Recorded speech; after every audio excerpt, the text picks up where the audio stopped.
Please welcome to the stage, James Dunn!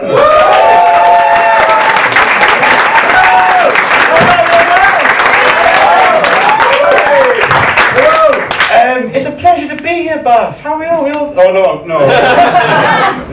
I just stopped myself. Yes, it's a pleasure to be here, Bath. And I realise a lot of comedians, they come on stage and they go, enter place here. It's a pleasure to be here. And they sometimes don't mean it, but I want you to know I genuinely mean it.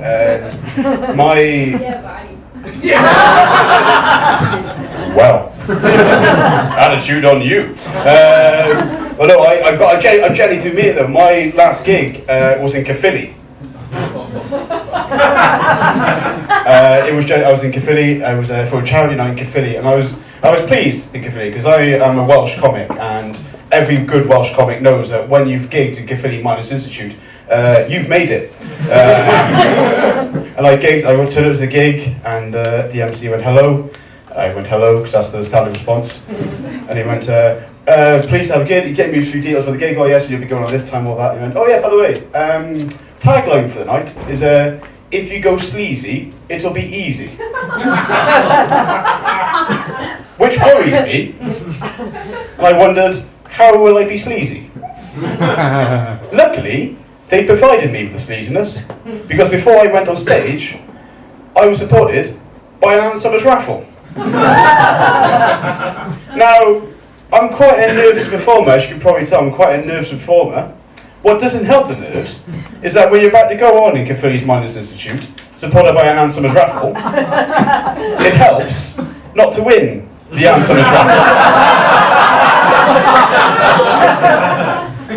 I've never won a raffle in my life. I was fucking excited, but then again, I realised how this didn't help me in the situation when I now walked in front of a now sexually frustrated Caerphilly's Miners Institute with the box 50 Shades of Play underneath my arm. But it's also a pleasure to be here because I'm from Newport, South Wales. Anyone heard of Newport, South Wales? Oh, love for some Newport, South Wales. It's brilliant. You don't get this in South Wales. You don't get this in South Wales. When you say I'm from Newport, South Wales in like a Welsh gig, they usually run outside to check the car. Because generally, like Newport in South Wales is like a drunk uncle at a wedding. Do you know what I mean? Like South Wales just wanted to be here, but you got invited because he's family. It's a wonderful thing. But I'm Newport born and bred. I still live there now. I did move away for 3 years. I went to university. I went to Liverpool. Liverpool, of course, famous for two things: the Beatles and not shut the fuck up about the Beatles. I went to university. I graduated, not to show off. I graduated with a first. Then again, I know we had a creative writing student on before, and like the hack comedy thing is to go and talk about universities. Oh, what did you study?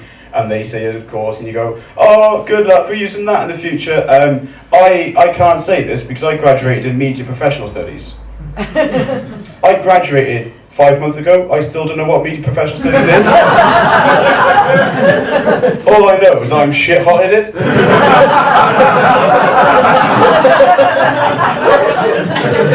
Like generally, I moved back home, and I was jobless for a bit. I moved back home with my parents. It's quite weird when you live at home with your parents at my age. I do realise when I say my age, I am 22. I love that. One ooh of interest, one petty and ah.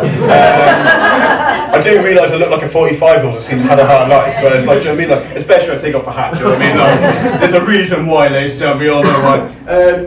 I don't want to do a pity thing, but 50 quid could buy me a lot of hair gel, do you know what I mean? So, and I am hopelessly single, so keep that in mind when voting, ladies and gentlemen, thank you. But no, it's genuine. I moved home, and it's quite worrying when you live at home at my age, because your dad stops looking at you less as a loving son, but more as a tenant in his house who's pushing his luck around. But it's alright, I got a job. I am working now. I work as a tutor in a college in Cardiff. It's alternative education, so what it is, we take kids in who've been referred to us by the police, they've been arrested, and the mainstream schools don't want them, so we take them in and teach them alternative qualifications. So it's a wonderful thing, but it's quite terrifying, because like I said, they're lovely kids, they're misunderstood, you see, but it can be quite terrifying. Like, to put it in context, there's 3 rules in where I work. There's 3 rules, and they're on a big board when you walk in. Rule 1 is give respect. Rule 2 is get respect. Rule 3 is no guns.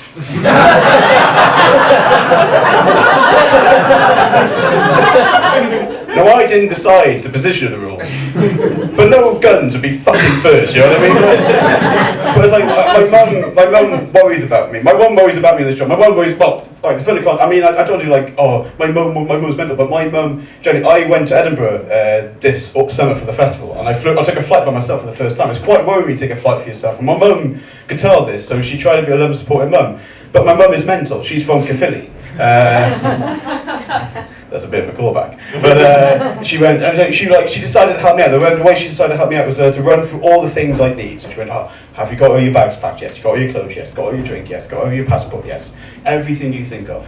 Her last piece of advice, generally, for taking a flight by yourself, she went, right, James, the most important thing about an air flight is that you make sure you get off at the right stop. My mum thinks on an airline there's a little buzzer you can click and you get off at Carlisle. That's what I'm like. I was talking to my mum about the class. She said, "Oh, does your class get bored, James?" I went, "Yeah, sometimes they do. You know, short attention spans. You know, the work can get boring." And she went, "Oh, what do you do?" Well, you know, they can take a break. They can have take a break. They can get some food. They go outside for a bit of fresh air. I mean, I went, "Oh, you should take in a board game." And I went, I was kind of curious. I went, "What board game?" And she went, "Oh, I don't know. What did I enjoy as a child? Cluedo." I was like, "Cluedo?" She went, "Yeah. You mean the game full of knives, weapons, and the accusations of murder? You think these kids need a will of an escape of that?" And she went, "Yeah, you better take a plunking." And that's my big ending. Let me check.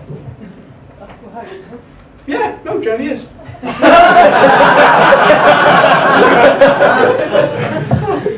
don't know why I'm looking at this. Like, I was literally like a comedian. I asked for a comedian, "Have you got a pen? Oh, I need to write my set." And he went, "Yeah." And he gave me like, you know those pens you get like multiple colours on?